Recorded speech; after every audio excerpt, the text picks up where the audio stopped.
Okay, vriende, lesing 15, die inwoning van die Gees. Hierdie is baie spesiaal vir ons almal. Want kan jy nou jou 'n lewe indink sonder die Gees van God in 'n mens se lewe? Ek bedoel, net die feit dat ons mekaar het in die koninkryk, dat ons broers en susters is, en dat daar liefde onder ons is, en dat daar 'n eenheid is, en een in Christus is alles as gevolg van die Heilige Gees. Dieselfde Gees. Om te dink dat die een selfde Heilige Gees woon in ons almal. Presies dieselfde Gees woon in al die kinders van die Here. So, en ons sê ook dan in die kerk in een van ons artikels dat ons glo en bely die inwoning van die gelowige deur die Heilige Gees. Dit is 'n baie wonderlike belofte. Ons moenie die Heilige Gees as persoon verwar met die Heilige Gees krag. Dat is 'n probleem. Die krag van die Heilige Gees was beloof in Handelinge 1 vers 8. Julle sal krag ontvang as die Heilige Gees oor julle kom en sal my getuies wees in Jerusalem, Judea, Samaria tot uiters van die aarde. En toe die dag van die Pinksterfees aanbreek, hoofstuk 2, was hulle almal eendragtig by mekaar en daar kom 'n geluid van 'n rukwind wat die hele huis vul. En toe kom die Gees in vlamme van vuur op hulle almal, tonge van vuur, en begin spreek in ander tale. Dit is die dooping met die Heilige Gees. Dis is iets anders, praat nie daarvan. Ons praat van die inwoning van die persoon van die Heilige Gees. In ander woorde, die derde persoon in die drie eenheid.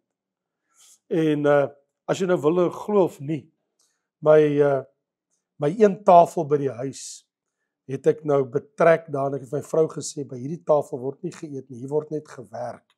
Ons is so 'n paar tafels daar.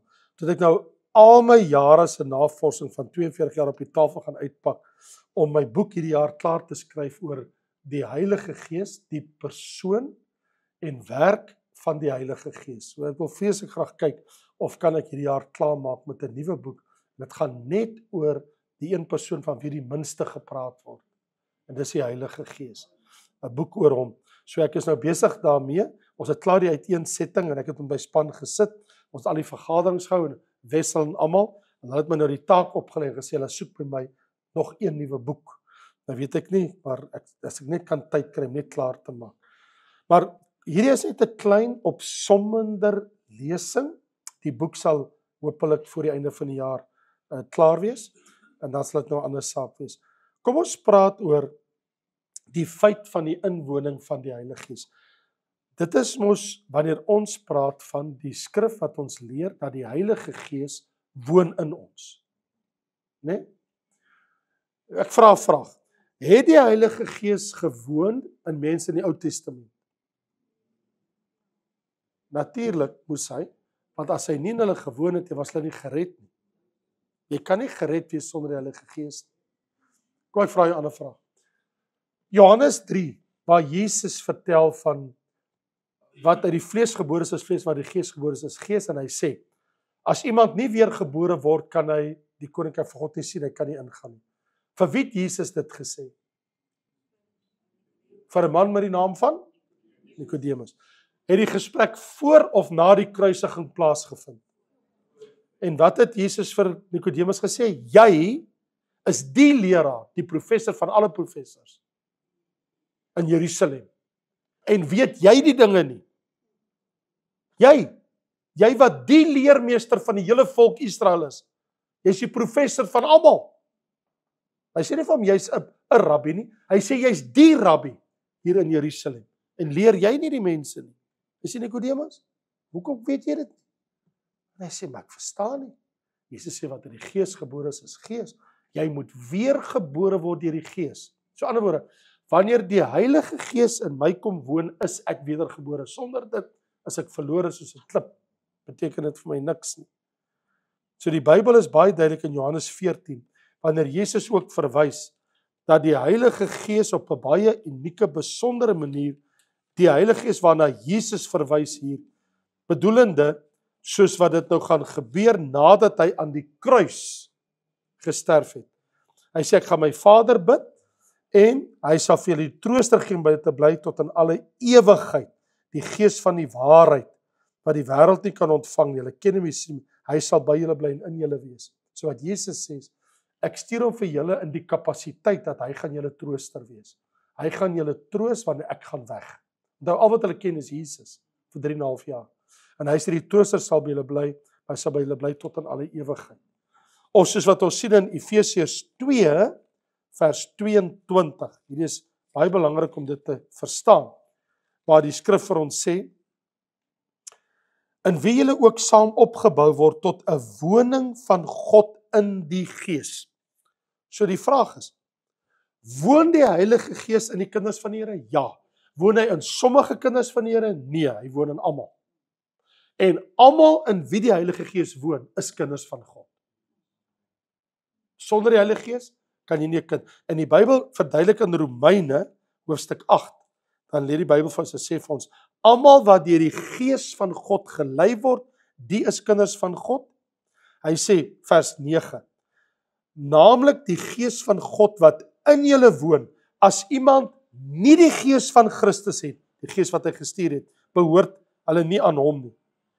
Maar soos vers 11 sê, as die Gees van hom wat Jesus uit die dood uit opgewek het in julle woon, sal hy wat Christus uit die dood uit opgewek het, ook julle sterflike liggame lewend maak om vir ewig sy Gees wat in julle harte woon. So nou is my vraag. Wat doen die Heilige Gees as hy in my kom woon? Die Bybel sê hy word die Gees van aanneming tot kindskap. Patria potestas. Patria potestas beteken dan dat die Heilige Gees maak my dan 'n kind van die Vader. Bybel sê in Johannes 1, almal wat hom aangeneem het, dat hy mag gegee om kinders van God word. Nou, hoe kan ek 'n kind van God word? Ek moet met die Heilige Gees verseël word. Die Heilige Gees moet in my kom woon. Die Heilige Gees word my onderpand. Efesiërs 1 sê, julle het die onderpand ontvang, die Heilige Gees in julle hart, dat julle aan God behoort. So ons het die seelskap. So, hoe weet God ek behoort aan hom? Want ek het sy Gees in my. Hoe weet ek behoort aan God?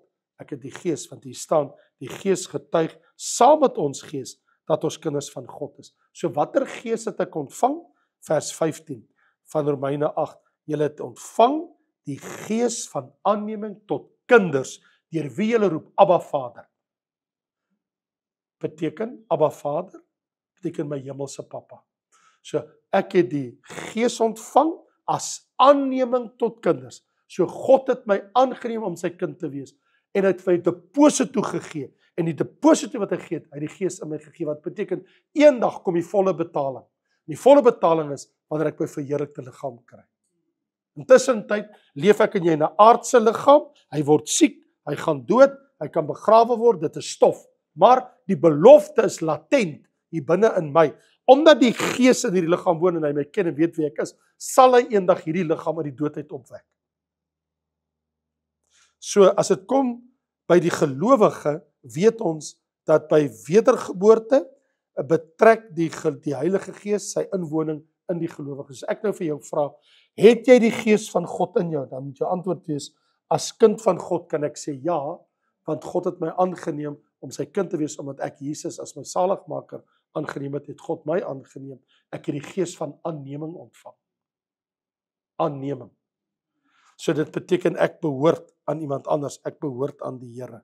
So die inwoning van die Gees beteken, ek het die goddelike natuur. En die feit dat ek die goddelike natuur het, beteken, ek kan leef volgens die vrug van die Gees. Want die Gees woon dan nou in my. Hy is dan die Gees van liefde. Hy is dan die Gees van vrede. Hy is die Gees van blydskap. So as kind van God moet ek mos hierdie karaktertrekke alles in my hê.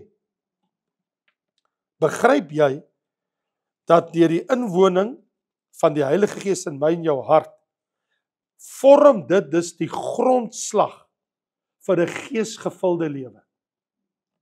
Ek kan nou 'n geesgevulde lewe lei, want die Heilige Gees woon in my. En dit maak dit vir my moontlik om heiligmaking na te streef. En ek kan nee sê vir sonde, want ek het die Heilige Gees wat my die krag gee, wat my toerus. Ek is ook nie alleen nie. Ek is nooit alleen nie, want die Gees is altyd by my. Die Gees gaan my nie verlaat nie, nie eens in die hemel nie. God se teenwoordigheid, sy Gees se teenwoordigheid in my lewe is ewigdurend. Dit gaan nie weg op 'n dag dat dit nie meer bestaan nie. Die Bybel sê hy sal in julle woon tot in alle ewigheid. So ek sal nooit op 'n plek kom waar ek sê ek is alleen nie. Want ek is nie alleen nie, want die ewige Gees woon in my en in jou. En die aard van die inwoning van die Heilige Gees lê hierin dat soos 'n liggaam deur die Gees vir Christus voorberei is, so het Christus 'n liggaam vir die Gees moontlik gemaak. So, hy gee vir die Heilige Gees ons liggame en die Heilige Gees woon nou in ons.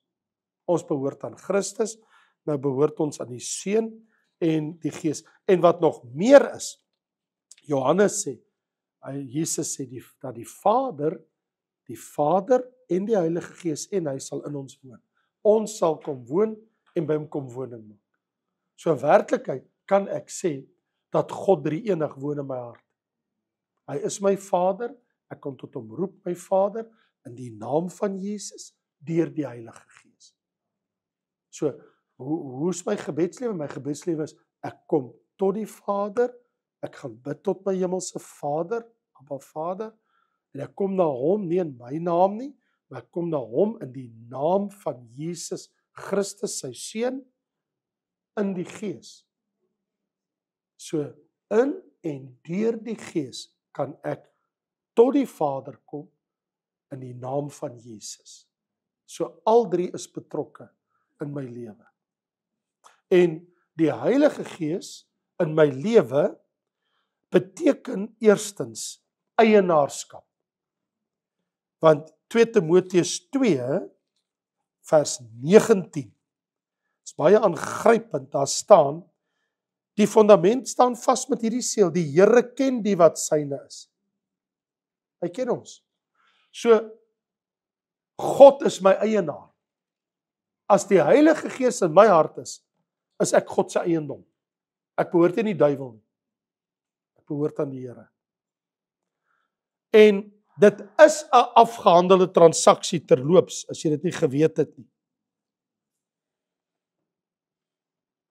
God gaan nie eendag sy Gees aan my gee nie, hy het.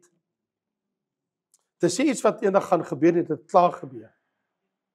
En as die Heilige Gees in my is, en God is my eienaar, dan beteken dit my naam is in die boek van die lewe. Dit beteken ek is wedergebore. En dan beteken dit God se merk is op my lewe, sy impressie, né? Soos in 2 Korintiërs hoofstuk 3 vers 3, wat vir ons eintlik 'n baie mooi teks is in hierdie verband, want daar staan, julle is duidelik 'n brief van Christus. Hoe kan julle 'n brief van Christus wees? Hy sê, geskrywe met die Gees van God, van die lewende God op die vleestafels van die hart. Hy sê, julle is almal 'n brief van Jesus aan die wêreld. Nou, hoe kan jy 'n brief wees? Mense lees, as jy 'n brief kry, wat maak jy? Jy lees hom. Die Bybel sê, die wêreld lees jy as jy daar buitekant stap. Kyk, ons gaan nou vandag oor 'n paar minute, né? As jy uitstap en mense sien, hulle kyk, hoe ry jy? Wat se tekens wys hulle vir jou inry? Wat sê jy? Jy weet, al die goed wat ons gebeur elke dag. En hoe praat jy op 'n foon? Wat doen jy? En al die goed is in jou hele lewe, né? So die Bybel sê, die wêreld lees jou soos 'n boek. Wat lees hulle? Hy sê, wat hulle lees, is die Gees van God. Wat as jy jou hart vir hom oorgegee het en hy is in beheer van jou lewe, dan sien hulle eintlik God se Gees op die vleestafels van die hart. Hy sê, julle is duidelik 'n brief van Christus. Julle is die brief. Wat is die brief? Geskrywe, waar is die ink? Die Gees van God. Waar? Op die tafels van die hart. So, ek en jy word deur as die Gees nie in ons was nie, kon ons nooit 'n brief wees nie. So, ek het nou die dag 'n rukkie terug, toe kry ek 'n boodskap van 'n man, en hy sê, hy wil net vir my sê, hy het my dopgehou in die vloot, toe ek aan Walvisbaai was, en dit het gemaak dat hy die Here soek in sy lewe, en hy is vandag 'n predikant in Christiana. Toe sê hy vir my, Raymond, ek wil net vir jou skrywe, ek kon nooit vergeet hoe jy geleef het toe jy in die vloot was, toe ons hy 2 jaar in Walvisbaai was, Hy sê dit my hele lewe lank bygebly tot ek by Jesus uitgekom het. En ek wil net vir jou sê ek is vandag 'n predikant. Ek was like, what? Nou, wat het hom tot die Here gebring? Die brief. Hy het die brief gelees. Verstaan julle?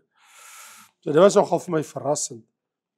En nou wat doen 'n seël? Want die Bybel sê dat in Efesiërs ons is verseël met die Heilige Gees. So ek het vinnig 'n vraag vir jou. Wat doen 'n seël?